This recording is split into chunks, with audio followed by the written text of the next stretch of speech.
आज का टॉपिक है 2.4 और टॉपिक का नाम है द रेवोल्यूशनरीज। पिछले वाले क्लास में हम लोगों ने पढ़ा कि जो कंजर्वेटिव थे यानी कि रसिया, प्रूसिया, ऑस्ट्रिया और ब्रिटेन, इन चारों कंट्री के जो राजा थे बेसिकली वो लोग कंजर्वेटिव थे, जो कि बिल्कुल भी बदलाव नहीं चाहते थे।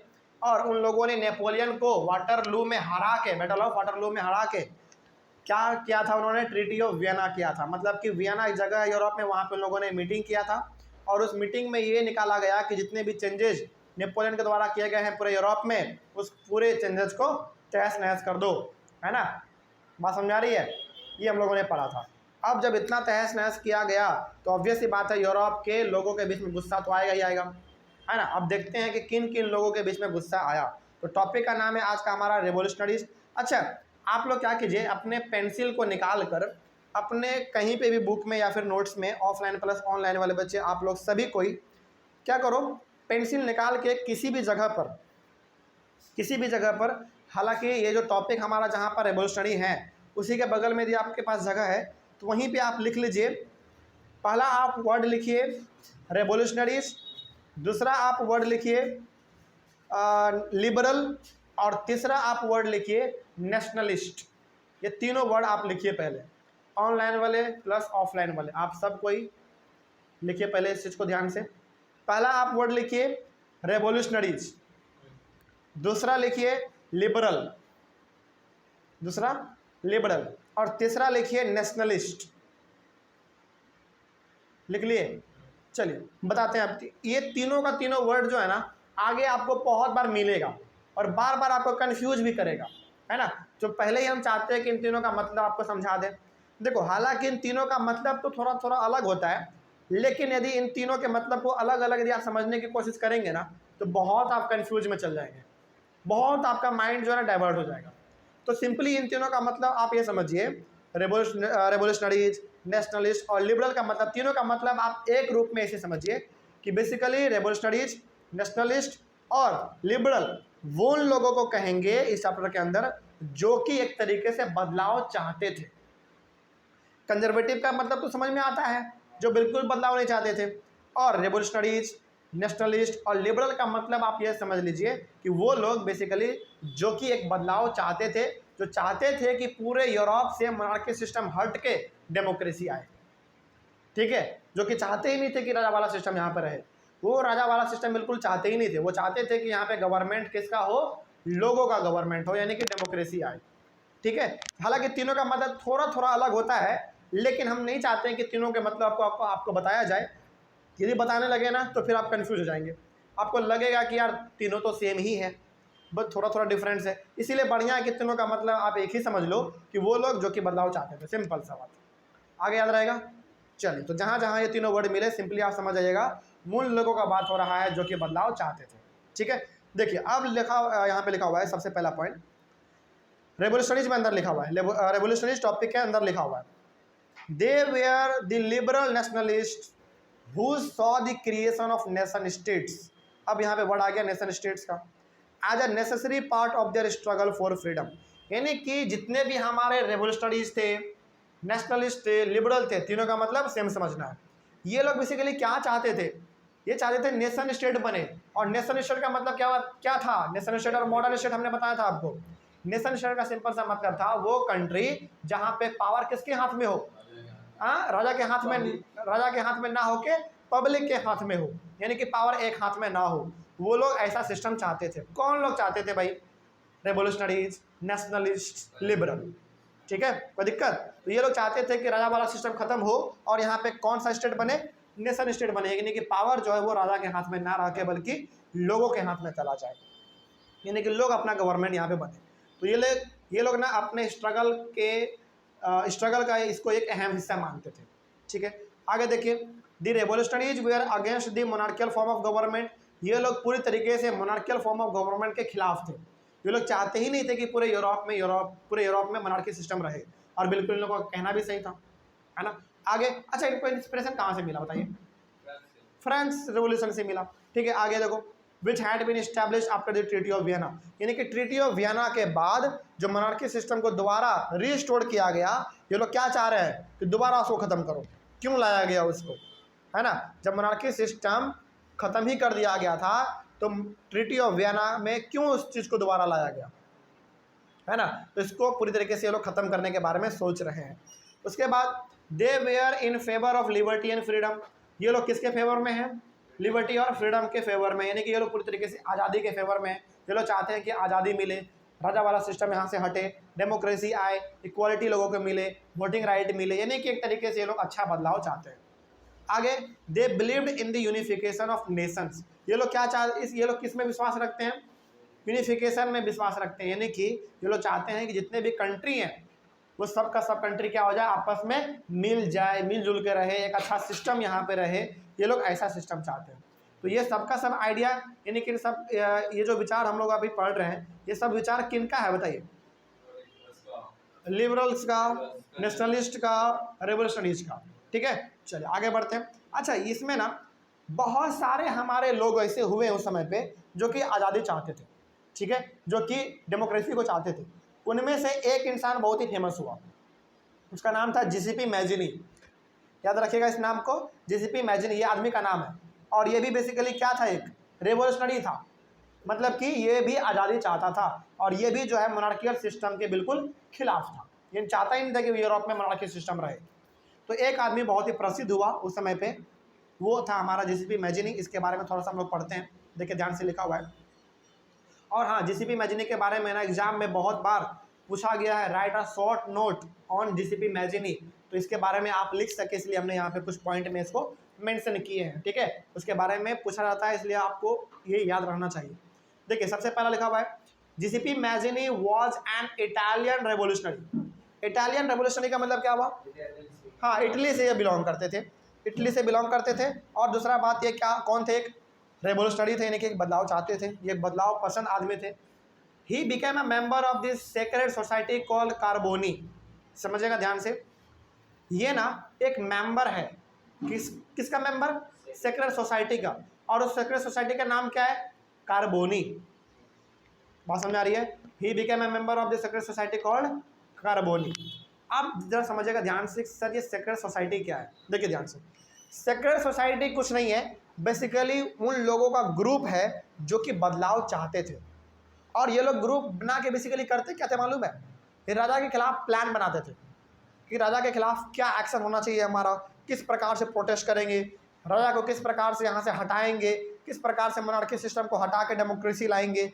यानी कि सेक्रेड सोसाइटी बेसिकली लोगों का क्या था, एक ग्रुप था। और कैसे लोगों का, जो कि बदलाव चाहते थे। अच्छा, इसका नाम सेक्रेड सोसाइटी क्यों रखा गया, इसलिए रखा गया क्योंकि ये छुप छुप के मिलते थे, छुप छुप के मीटिंग करते थे। और यदि मान लो राजा को पता चल जाता कि हमारे खिलाफ साजिश हो रहा है, तो राजा इन लोगों को मार नहीं देता, बिल्कुल मार देता। इसीलिए ये लोग छुप छुप के मिलते थे, इसीलिए इनका नाम रखा गया सेक्रेड सोसाइटी, बेसिकली ग्रुप का नाम था। ठीक है, आगे बढ़ते हैं। He attempted a revolutionary in Liguria at the age of 24, but he was captured and sent into exile in 1831। ये जो जीसीपी मैजिनी है ना, लिंगुरिया एक जगह हुआ करता था उस समय पे यूरोप में, अभी है कि नहीं हमको आइडिया नहीं है उतना, लेकिन होगा ही बेसिकली। तो यूरोप में एक जगह है लिंगुरिया, लिंगुरिया में ना इन्होंने 24 साल की उम्र में रेवोल्यूशन किया था, मतलब कि वहाँ के सिस्टम के खिलाफ इन्होंने आंदोलन छेड़ दिया था। बात समझ में आ रही है, जिसके वजह से इनको क्या कर लिया गया, राजा के द्वारा पकड़ के देश से निकाल दिया गया। एग्जाइल का मतलब क्या होता है, देश से निकाल देना, और देश से इनको निकाल दिया गया था 1831 में। लेकिन आगे क्या होता है फिर देखो, later he founded 2 sacred societies, first Young Italy in Marseilles and second Young Europe in Berne. और बाद में जाके ये खुद का अपना 2 सेक्रेड सोसाइटी बना लेता है, यानी कि 2 ग्रुप बनाता है जहाँ पे ये लोगों को इकट्ठा करता है, लोगों को इंस्पायर करता है कि किस प्रकार से राजा के खिलाफ प्रोटेस्ट करना है, कैसे मोनार्की को हटा के कैसे डेमोक्रेसी लाना है। तो इन्होंने अपना खुद का 2 सेक्रेड सोसाइटी बनाया था। पहला का नाम था यंग इटली, जो कि कहाँ पे था, मर्सेल में था, जगह का नाम है बेसिकली मर्सेल। और यंग इटली उस सेक्रेड सोसाइटी का नाम है, यंग इटली सेक्रेड सोसाइटी का नाम है, और ये कहाँ पे था, मर्सेल में था। आगे दूसरा है यंग यूरोप, ये कहाँ पे था, बर्ने में बनाया गया था इनके द्वारा। ठीक है, आगे this sacred societies had a vast base with members from many countries like Poland, France, Italy and Germany. सोचो, सेक्रेड सोसाइटी में अलग अलग कंट्री के लोग आके मीटिंग करते थे, पढ़े लिखे लोग, सोचो, पोलैंड से, फ्रांस से, इटली से, जर्मनी से ये लोग जो है ना आते थे और सेक्रेट सोसाइटी में मिल के जीसीपी इमेजिनी के साथ प्लान बनाते थे कि अगला हमारा कदम राजा के खिलाफ क्या होगा। यानी कि सेक्रेट सोसाइटी का जो पॉपुलैरिटी था वो बहुत ही बढ़ चुका था, लेकिन अभी भी ये जो है छुप छुप के ही काम करता था, क्योंकि यदि राजा को पता चल जाता तो इनको मार के खत्म कर दिया जाता, है ना। आगे बढ़ते हैं फिर। Mazzini believed that Italy could not continue to be a patchwork of small states and kingdoms. इनका यह मानना था कि इटली जो है ना और ज़्यादा छोटे छोटे टुकड़ों में बंट के नहीं रह सकता। यानी कि इटली को उस समय पे अलग अलग हिस्सों में बांट के अलग अलग प्रकार के राजा वहाँ पे रूल करते थे, और ये खुद कहाँ से बिलोंग करते थे, इटली से बिलोंग करते थे। इसलिए इनका मानना था कि इटली जो है अब और ज़्यादा टूटे हुए नहीं रह सकता, बल्कि इटली को क्या होना पड़ेगा, यूनाइट होना पड़ेगा, यानी कि इटली को एकजुट होना पड़ेगा। ठीक है, आगे बढ़ते हैं। अच्छा, यहाँ पे वर्ड इस्तेमाल किया गया है patchwork of small states and kingdoms. इसका मतलब है कि छोटे छोटे टुकड़ों में, छोटे छोटे स्टेट्स में, छोटे छोटे किंगडम में इटली बट के अब नहीं रहेगा, बल्कि इटली को क्या होना पड़ेगा, अब यूनाइट होना पड़ेगा। यानी कि पूरी तरीके से ये क्या चाह रहे हैं, इटली का आज़ादी चाह रहे हैं। ठीक है, आगे देखते हैं और क्या किया गया इनके द्वारा। Italy should be a nation state. इनका मानना था इटली क्या होना चाहिए, एक नेशन स्टेट बनना चाहिए। यानी कि इटली में भी पावर जो है राजा के हाथ में नहीं रह के बिल्कुल लोगों के हाथ में जाना चाहिए। यानी कि यहाँ पे बेसिकली वो बात कर रहे हैं किस चीज़ का, डेमोक्रेसी का। ठीक है, आगे following his model secret societies were set up in Germany, France, Switzerland and Poland. और जिस भी मैजिनी का इतना अच्छा विचार था, ये अपने ग्रुप में इतना अच्छा भाषण देता था कि लोग इनसे इंस्पायर होके अलग अलग जगहों पर इनके नाम के ऊपर अलग अलग जगहों पर सेक्रेट सोसाइटी बनाने लगा। कहाँ कहाँ पे भाई, जर्मनी, फ्रांस, स्विट्जरलैंड, पोलैंड, इन सारे जगहों पर जो है सेक्रेट सोसाइटी बनाया जाने लगा। हाँ, फ्रांस डेमोक्रेटिक था, लेकिन अब पूरे यूरोप को कैसा बना दिया गया, मोनार्की बना दिया गया। यानी कि जिस मेहनत से फ्रांस रेवोल्यूशन किया गया, मोनार्की सिस्टम को हटाया गया, दोबारा वहाँ पे डेमोक्रेसी हटा के मोनार्की ला दिया गया। किस ट्रीटी के थ्रू, बताइए, ट्रीटी ऑफ वियना। याद आ गया। तो हर कंट्री में अब धीरे धीरे क्या होने लगे थे, सेक्रेट सोसाइटी बन रहे थे, और वहाँ के राजा के खिलाफ प्लान बनाए जा रहे थे कि कैसे अटैक करना है, कैसे काम करना है ना। आगे, मैजिनीज relentless opposition to monarchy and his vision of democratic republic frightened the conservatives। जरा सोचो, ये जो जिस भी मैजिनी था ना, ये इतना धुआंधार भाषण देता था मोनार्की के खिलाफ, यानी कि राजा लोगों के खिलाफ इतना धुआंधार भाषण देता था कि लोग इसको पसंद करने लगे, लोग इनको अपना हीरो मानने लगे। और बिल्कुल ये था भी, बहुत कम उम्र में ही इन्होंने आंदोलन से लड़ना सीख लिया था इन्होंने, यानी कि बुराई के खिलाफ कैसे लड़ना है इन्होंने बहुत ही कम उम्र में सीख लिया था। और ये इतना आगे एक्टिव था, इतना ज़्यादा ये लोगों से मिलता जुलता था, लोगों से बात करता था कि इससे कंजर्वेटिव भी क्या होने लगे थे, धीरे धीरे डरने लगे थे।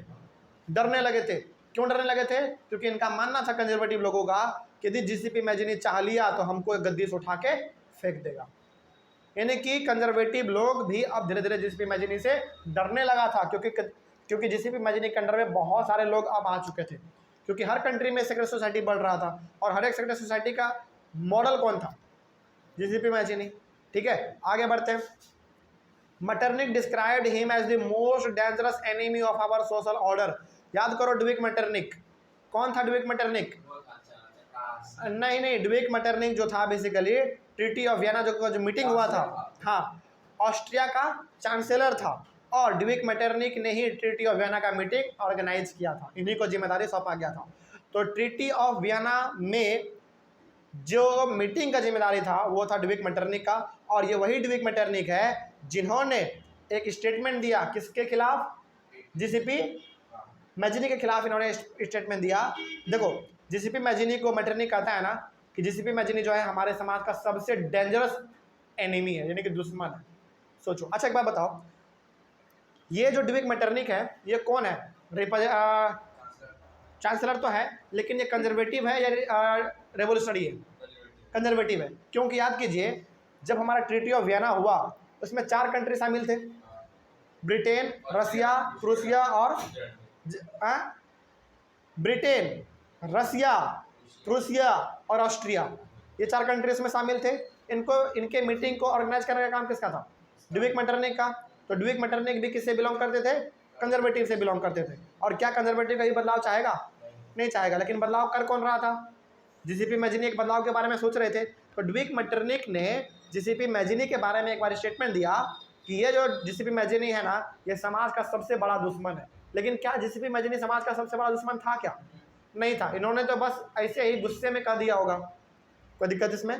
तो ये स्टेटमेंट ना कभी कभी 1 नंबर वाले क्वेश्चन में एग्जाम में डायरेक्टली पूछ लेता है, और ये डायरेक्टली स्टेटमेंट आपके सामने दे देगा और बोलेगा कि ये स्टेटमेंट किनके द्वारा लिखा गया है, सॉरी किनके द्वारा बोला गया था। तो आपका जवाब होना चाहिए ड्विक मैटरनिक, या फिर सिंपली आप मैटरनिक भी लिख देंगे तो काम चल गया।